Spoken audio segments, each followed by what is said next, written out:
누군가는 인간의 삶이 권태와 불안의 반복이라고 말합니다. 안정된 일상을 누리는 사람은 권태를 누리기 쉽고, 삶이 불안정한 사람은 불안감을 느끼기 때문입니다. 그렇게 권태와 불안이 오가는 일상의 반복 속에 현대인의 삶이 놓여 있습니다. 하지만 누군가는 단조로운 생활 속에서도 빛나는 순간을 발견합니다. 오늘은 잔잔한 일상을 살아가며 묵상과 성찰로 빚어낸 글을 함께 읽으면서 삶을 바라보는 시선을 바꾸어 보겠습니다.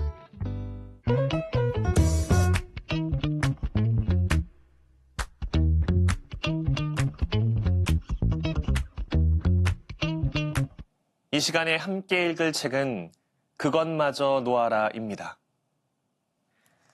30년 넘게 사제로 살아온 저자가 일상 속에서 느낀 것들을 묵상하고 성찰하며 쓴 54편의 글을 묶어낸 책입니다. 성경 말씀이나 하느님의 가르침을 일상에서 한 번쯤 경험해봤을 사건이나 우화와 연결지어 쉽게 읽히면서도 그 안에 담긴 메시지는 결코 가볍지만은 않습니다. 특히 사소한 일상 속에서도 그리스도를 따르려는 독자들에게 작은 위로와 기쁨으로 다가올 책입니다. 이 책을 쓴 이창영 바오로 신부님은 이탈리아 로마 라테라노 대학교 대학원에서 윤리신학 박사 학위를 받은 후 윤리신학 교수로 후학을 양성했고, 한국 천주교 주교회의 사무국장과 가톨릭 신문사 사장, 매일신문사 사장을 역임했습니다.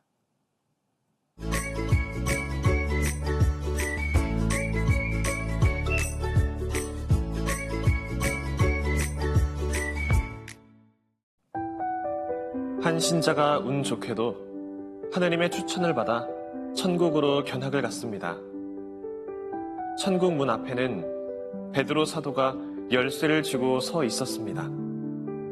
베드로 사도의 안내로 그는 천국 곳곳을 구경했습니다.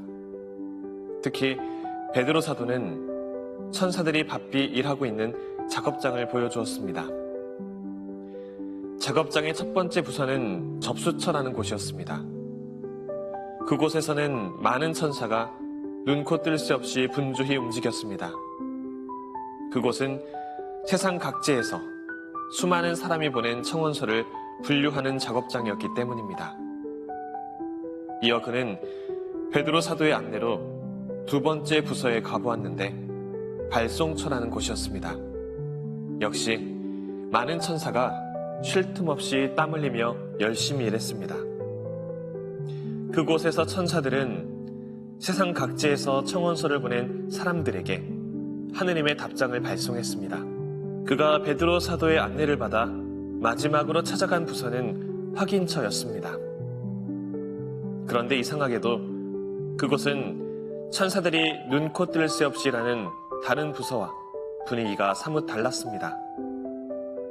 일하는 천사가 단 한 분뿐이었고 그분마저 할 일이 없어 의자에 앉아 졸고 있었습니다. 이를 이상하게 여긴 그 신자가 베드로 사도에게 물어보았습니다. 베드로 사도님, 접수처와 발송처는 눈코 뜰 새 없이 바쁜데 왜 유독 확인처만 할 일이 없습니까? 베드로 사도는 씁쓸한 표정을 지으며 대답했습니다. 참으로 서글픈 일이라네. 다들 급할 때는 접수처로 그렇게나 많은 청원서를 보내더니 발송처를 통해 하느님의 답장을 받은 다음에는 깜깜무소식이라니. 고맙다는 말 한마디가 없네 그려. 그저 감사히 잘 받았습니다 라고 한마디만 해도 하느님께서 크게 기뻐하실 텐데 말이야.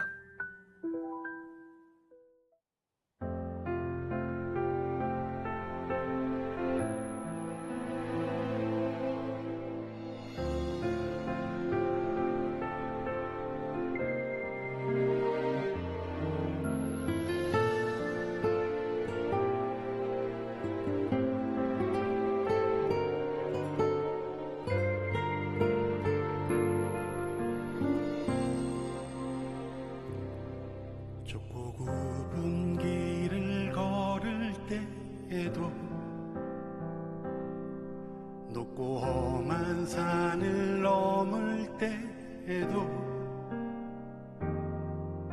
죽음의 사막 그곳엔 다시 가지 않으리라 생각했는데 메마르고 지친 나의 몸가마 어느새 다시 여기에 섰네. 무더위와 추위 몰아치는 모래바람에 주님을 잃고 헤맸네. 어느 날 쓰러져 바라보 새벽 하늘 수많은 별들의 물이 내게 쏟아져 내려 나를 감싸네. 따스한 온기로 나를 채우네. 가슴에 차오르는 눈물을 잊었던 주님의 약속을 기억해 하네. 내게 새 힘 주시어 다시 살게 하시는 주님께 감사하리라.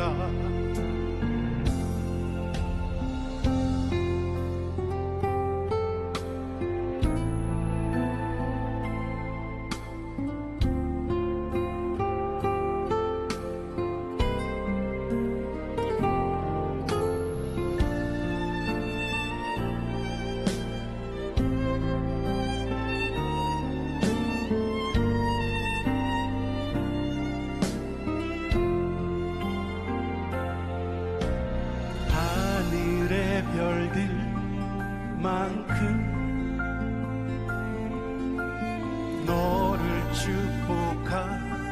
축복하노라. 반짝이는 저 별들만큼 너를 사랑하노라.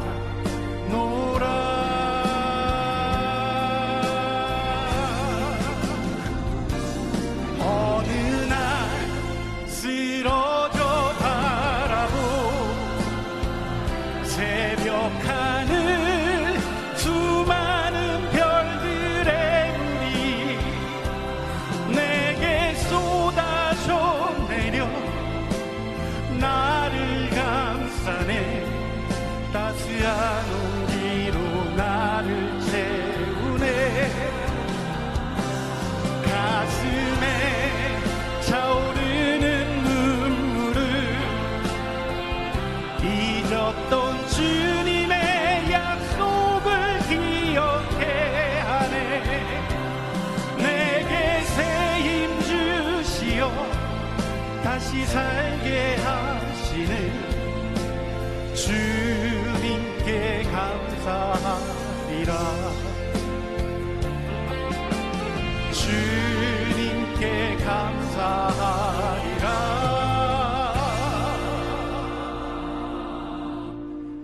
주님께 감사하리라.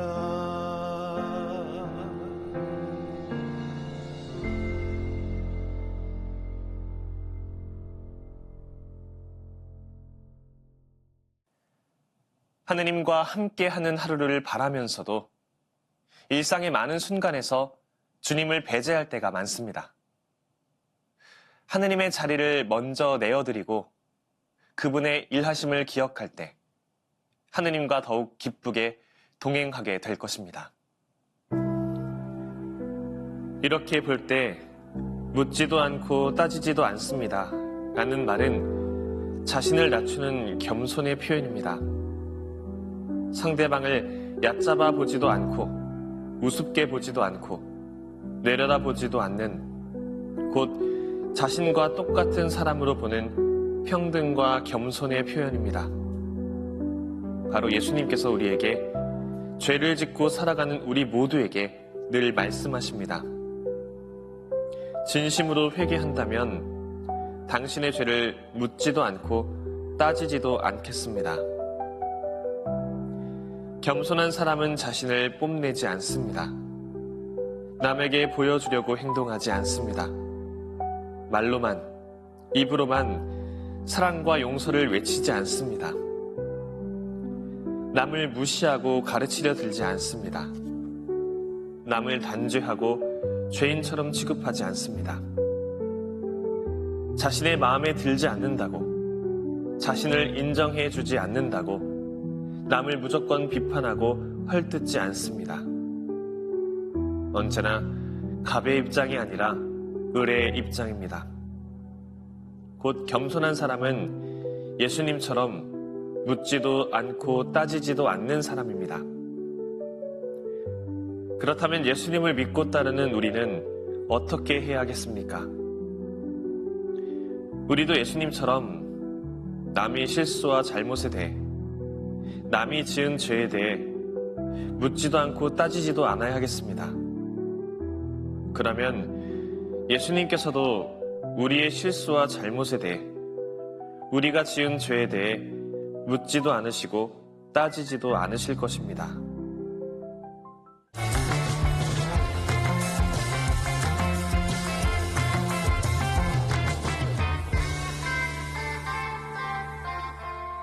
지난해 극장에서 인상 깊게 감상한 다큐멘터리 영화가 있습니다.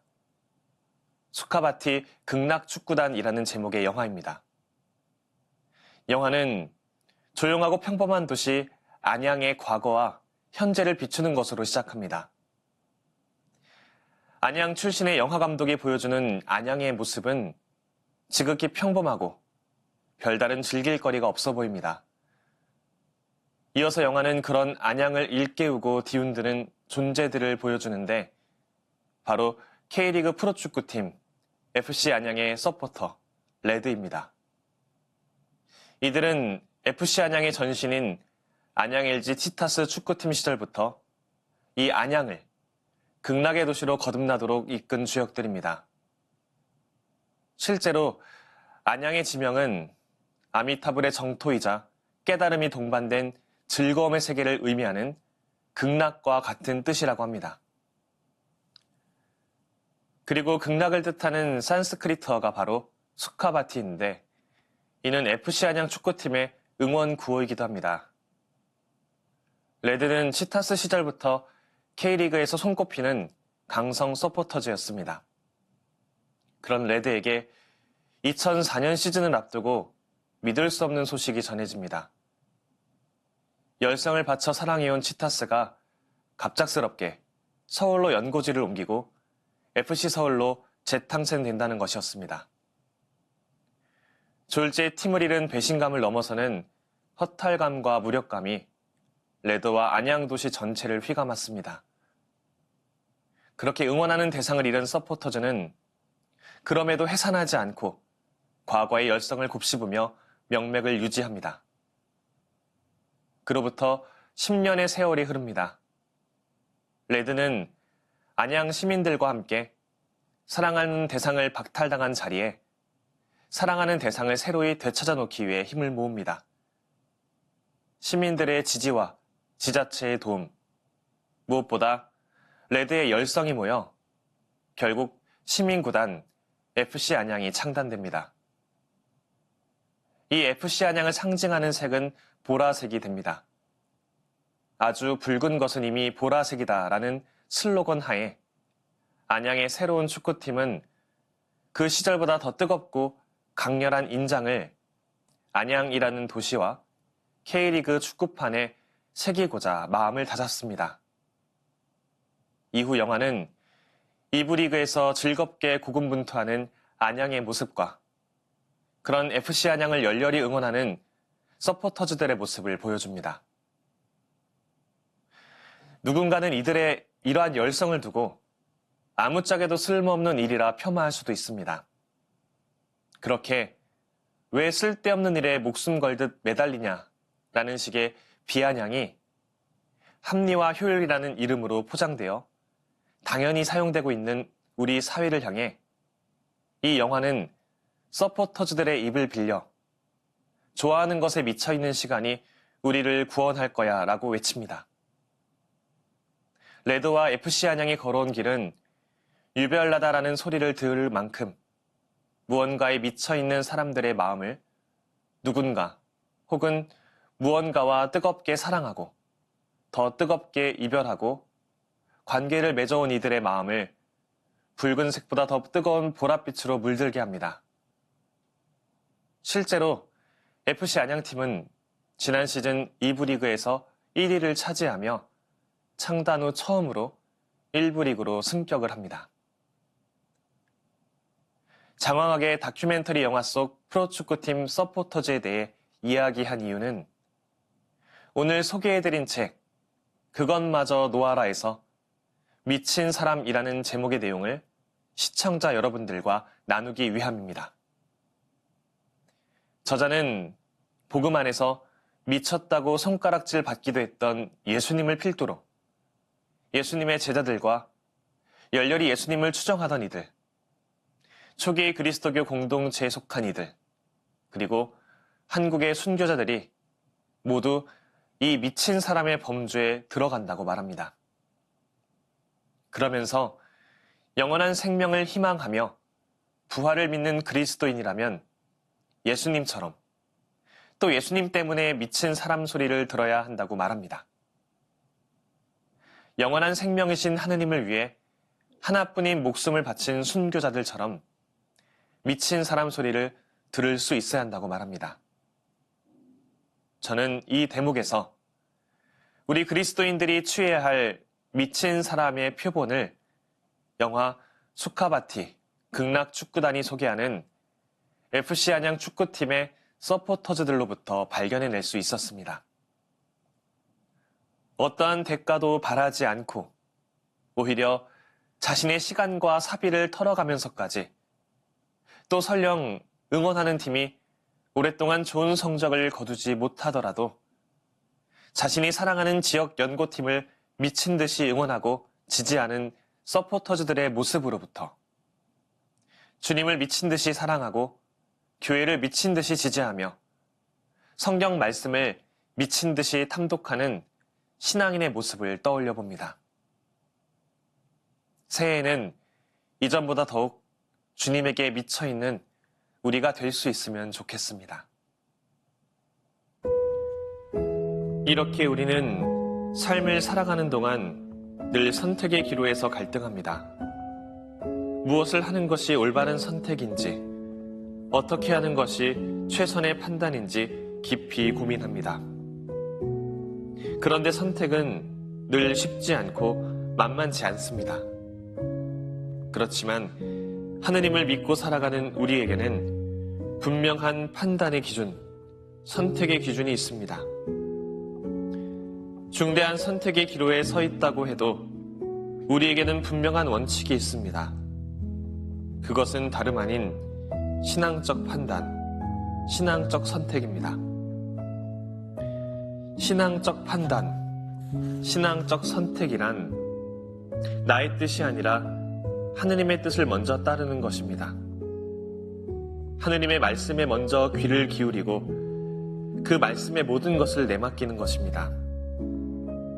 자신의 판단과 선택을 내려놓고 무엇이 하느님의 뜻인지, 무엇이 하느님께서 원하시는 것인지 분별하는 것입니다. 그러면 그 모든 판단과 선택이 하느님의 뜻으로, 하느님의 섭리로 이루어질 것입니다. 우리는 명심해야겠습니다. 순간의 선택이 영혼을 좌우하는 법입니다. 우리가 옳다고 생각하는 것이 하느님의 정답은 아닐 때도 있습니다. 우리 자신의 판단 기준을 내려놓고 하느님의 시선으로 세상을 바라볼 때 우리는 세상의 새로운 면을 발견하게 됩니다. 그런 새로운 눈으로 세상을 바라보며 주어진 일상을 기쁘게 살아가면 좋겠습니다. 저는 다음 시간에 새로운 책으로 돌아오겠습니다. 평범한 일상 속에서 지혜를 발견하는 시간, 책. 지금까지 함께 해주신 여러분, 감사합니다.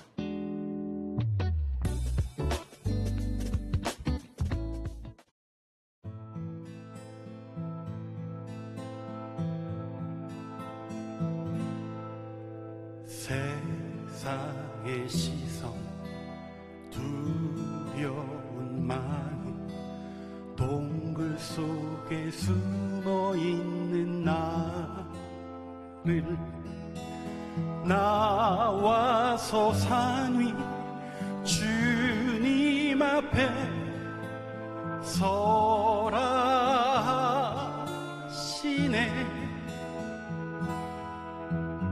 악랄한 것과 불안한 마음, 짙은 어둠 속에 있는 나를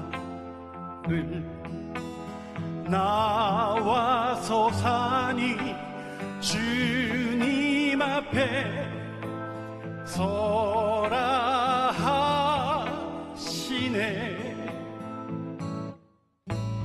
크고 강한 바람 산을 핥히고 바위를 부수지만 거기엔 주님이 계시지 않았네. 산을 흔든 지진 나를 흔들고 불을 일으키지만 거기에 주님이 계시지 않았네.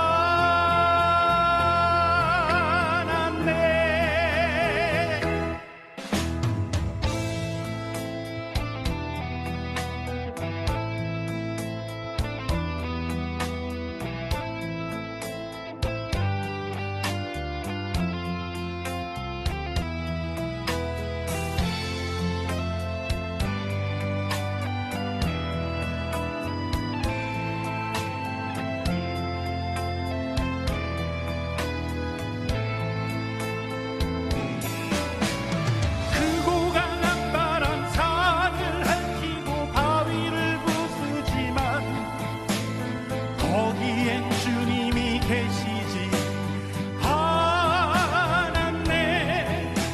산을 흔든 지진 나를 흔들고 불을 일으키지만 거기에 주님이 계시지 않았네.